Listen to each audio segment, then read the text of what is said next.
We began a new scenario where the strongest person was Tien, and now Raditz is here. How is that going to be handled with everything that's gone different so far? We'll cover all that and more in the second part of What If Tien Was the Strongest. After basically capturing Raditz, while still holding onto his tail, Tien questions him, trying to figure out who he is and why he's truly here. And the more he talks to him, the more he realizes that he's actually talking about Goku. So, Goku's an alien? Wow, looks like there's more aliens here than he thought. Although, unlike him, Goku's not part alien, he's fully alien. Tien learns more about the Saiyans, but then Raditz is able to free himself. Unlike Goku, Tien wasn't going to free him anyways. The two of them begin fighting, and it becomes pretty clear to Raditz that this guy's even with him in terms of power. He didn't expect to face someone this strong on Earth, and he wonders how strong Kakarot is because if this guy's this powerful, imagine how much Kakarot grew. He might need to change his approach. Raditz's scour then goes off and Tien senses something nearby. Goku flies in on Nimbus, sensing all this going down with Krillin alongside him. They weren't sure what was going on, but they felt Tien's power and another huge power next to him. Realizing a fight was going on, Goku didn't want to miss this, and Krillin reluctantly went along too, just to watch. This is the first time Tien's seen either of them in a while. Krillin actually has been training a lot over these past few years, and at some point he did go to Kami's lookout, but most of his time was spent at Kame House. As for Goku, he hasn't seen him because he's been raising a family. But the two are stronger than before, notably Krillin. Krillin realized that he'd have to put in more work if he wants to keep up. Tien and Goku were so far ahead of him, so he needed to improve in any way possible, and he definitely has seen a pretty nice improvement. And the moment Raditz sees Goku, he immediately recognizes him as Kakarot. So it's true then, he was talking about Goku this entire time. Of course, Goku doesn't even know what's going on, so Raditz briefly explains and tries to make the same pitch to him. Of course, Goku's not going to go along with that. He doesn't care if this guy's his brother. He's not going to go with him and take over some planets because he said so. As far as he's concerned, he's an Earthling. Raditz isn't going to take this answer, so he tries out something else instead. He doesn't have Gohan as a bargaining chip, and he knows that he'd probably lose this fight here because Tien is as strong as him, and now he has two allies. He gives Goku one more opportunity, and of course Goku's not going to accept it. Alright then. He notices Kakarot doesn't have his tail anymore, so this will be even better. Raditz then creates an orb of ki in his hand, throwing it up into the sky. It's an artificial moon. Quickly, he turns into a Great Ape, threatening to destroy everyone and everything. If Kakarot's not going to join them, he could die. So could his friends too. The three of them team up against Raditz as a Great Ape. This isn't too shocking because Krillin knew about Goku being able to transform, and Tien eventually learned about it from the others. This is basically the first time Goku realized that he was the one to kill Grandpa Gohan because he never knew about him transforming into a Great Ape before. He has no memory of ever doing that. But one thing they do know is that they can just go after his tail, and if they cut it off, he'll de-transform. They don't know they could just destroy the artificial moon. Although it will be tough because Raditz won't let them do that easily. Tien uses the multiform to split up, just as a distraction. Most of his power is in one body, and he creates 3 very weak clones of himself just to make sure Raditz can't keep up. And at the same time, he utilizes his teleportation. As a Guardian in training, he could actually do this now. It's really nice being able to teleport everywhere on Earth, but besides it being convenient, it's also a good technique for battles, although this really only matters on Earth. As he uses this to trip Raditz up, Goku then goes for his eyes, trying to find some sort of weak spot to go for because he doesn't really know what else to attack. Maybe he can at least blind Raditz for a bit. And Krillin's the one tasked with going for the tail. He actually has a good idea of what he could do here. He worked on a technique recently that's perfect for this. The issue is Raditz still is moving too fast for them despite his size. And on top of that, he's keeping his tail guarded. Obviously he knows it's a weak spot, and he knows that they know it's a weak spot. One of Tien's clones tries to go after it, but isn't really able to do much. But at some point during the battle, Raditz's tail suddenly stands up. It gets a weird glow around it, and it's like someone's holding it in place. This gives Krillin the perfect opening, throwing a Tien's on and cutting the tail clean off. And as Raditz de-transforms, he sees another person nearby. It's Chaozu. Using his telekinesis, he made the tail stick out. He's the weakest one here right now, but he has been training a little bit, and he was going to join the reunion along with Tien. Raditz fully de-transforms, and then warns them of the other Saiyans. Even if he's defeated here, it won't matter. Nappa and Vegeta will show up and kill them all. They're far stronger than him. Plus, there's 2 of them. They wonder what to do with Raditz next. Everyone besides Goku has the idea to just immediately kill him, and Goku does consider sparing him, but at the last moment, Raditz tries to enact a sneak attack on Krillin. In the nick of time, Tien's able to jump in the way, and instinctively he deflects the attack back, adding some of his own power to it too. Raditz is basically killed by his own attack. Goku's a bit bummed that he was killed that quickly, but Tien did what he needed to do, and maybe he just didn't realize his own power. That was partially it, but also Tien's very serious about this and decides it was best to kill him. They all go to Kame House. They have to prepare for the Saiyans, but in the meantime they can at least enjoy this reunion. They still have another year. Goku of course hasn't seen them in a while, so he still wants to catch up with them. Chaozu is actually on the lookout training with Tien and Kami. He wasn't training the entire time, and he's not nearly as powerful or dedicated as Tien is, but still, a lot stronger. He's almost on Krillin's level actually, which is pretty good because Krillin's stronger too in this scenario. Tien also gets to meet Gohan too, which is pretty interesting now knowing what he knows about Goku. This also means that Gohan's an alien too, or at least half an alien, which means he's also a hybrid. And it makes Tien wonder, if Gohan's a hybrid Earthling too, maybe he has the same amount of potential.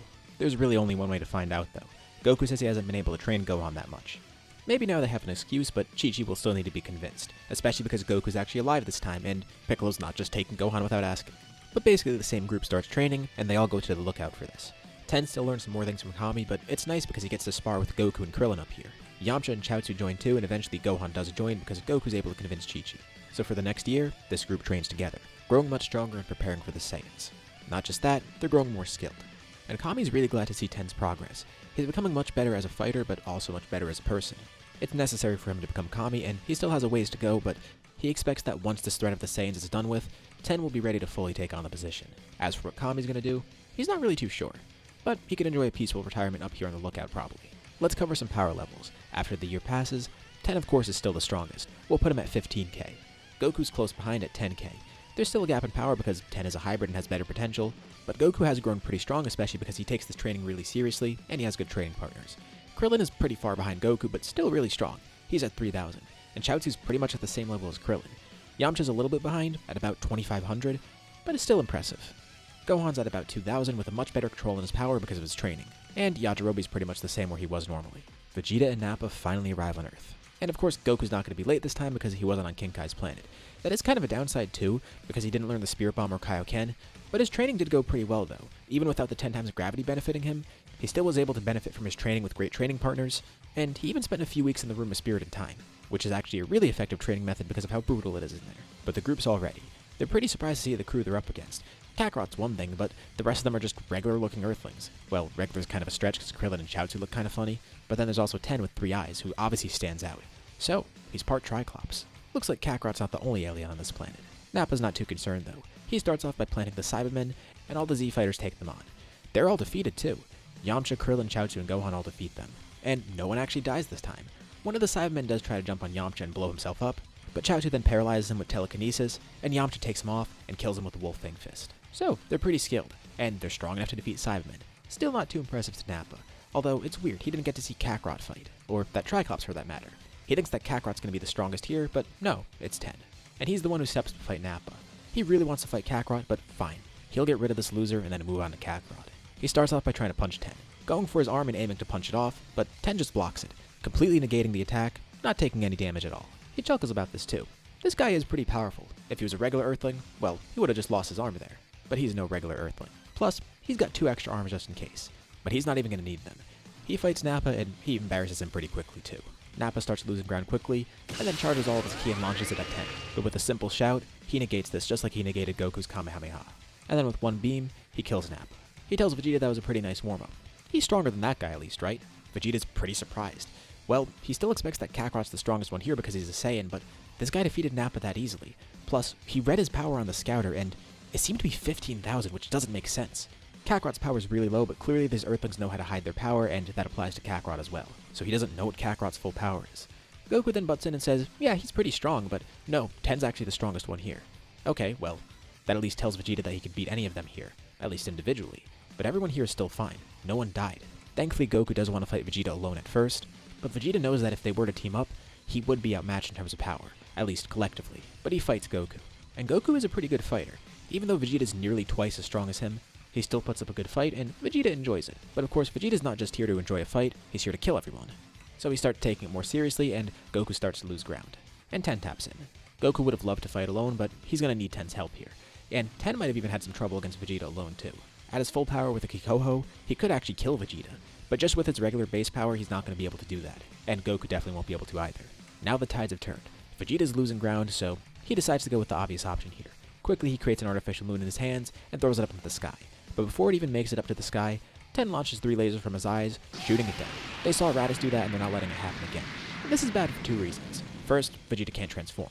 But just as bad is the fact that he has to drain some of his power to actually make this, so he just weakened himself basically for no reason.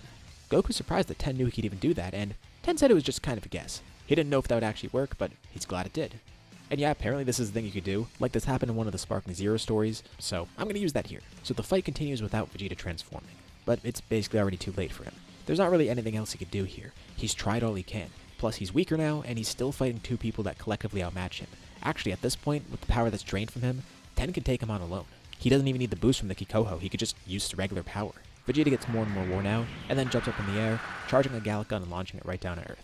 Goku then counters with his Kamehameha, and Tien joins in too, performing the same thing. He's pretty surprised to see him doing that technique. But after all, it is really easy for him to replicate and counter, so he might as well match Goku here. Their blast overpower Vegeta, hitting him directly and knocking him out of the sky. He falls to the ground, defeated and badly injured. Tien's ready to kill him, just like he did with Nappa and just like he did with Raditz, but Goku says not to. Vegeta was fun to fight and he'd love to fight him again. Plus, he kinda didn't really have a say with Raditz. It was done pretty quickly, and even though Tien didn't really have a choice there, Tien kind of owes him to keep this guy alive. He even jokes about Tien. He killed his brother. They think he's serious, but Goku doesn't actually care at all. He's just making a joke. And this surprises Vegeta too. That guy was the one who killed Raditz? To think that someone's that powerful. This planet seems so weak. Well, it's not the strongest person he's ever seen. There are a bunch of people in the Frieza Force that are stronger, including Frieza himself. But still, he underestimated this planet, as much as he hates to admit it, although he doesn't say this out loud. So Vegeta's spared. He says this won't be the last they see of him. He crawls away, getting into his ship and leaving. No one ended up dying, besides Nappa, but everyone here is fine. Plus, another upside is that Vegeta doesn't know about the Dragon Balls, so by extension, Frieza won't either. They were never mentioned to Raditz, nor Nappa or Vegeta for that matter, so that was never picked up by the scouters and no one has that info. So besides no one dying being a good thing in general, it also means no one finds out about the Dragon Balls. There's no need to bring them up in conversation. With Vegeta still being alive, this is going to serve as great motivation for everyone to train. Of course, Tien's going to keep training regardless, but still, Vegeta was stronger than him. He wishes he got to fight and defeat Vegeta alone. So does Goku, obviously. So maybe Goku was right in sparing him. This will just push everybody further and further. But what now for Vegeta? Since he doesn't know about the Dragon Balls, he's not going to go to Namek for that, so he just returns to the Frieza Force. At some point he's going to have to answer for what happened because Raditz disappeared out of nowhere, and then a year later, Vegeta went to the same planet with Nappa, and Nappa never came back. And Vegeta came back pretty badly beaten. So Frieza asked him directly, basically interrogating him. Vegeta says they were looking to take over this planet, and he doesn't mention anything about Kakarot. Although Frieza does bring it up because it came up in the recordings from Raditz. Vegeta said he did want to bring Kakarot back, but they had to kill him in the process. Vegeta's not sure why he's covering for Kakarot here, but he'd rather protect fellow Saiyan, and if anyone's going to kill him, it's going to be Vegeta. The good thing is Frieza buys this. So they initially went there to retrieve a Saiyan, but they had to kill him. And that story checks out. From what he knows about Saiyans, if Kakarot were actually still alive, then there would only be 3 outcomes. Vegeta kills Kakarot, Vegeta comes back with Kakarot, or Kakarot kills Vegeta. He doesn't know Kakarot's actually a good Saiyan, so there would be no reason for him to fight Vegeta and stay on Earth if he were actually alive. So he's not concerned about any of that just yet, but it's good to know.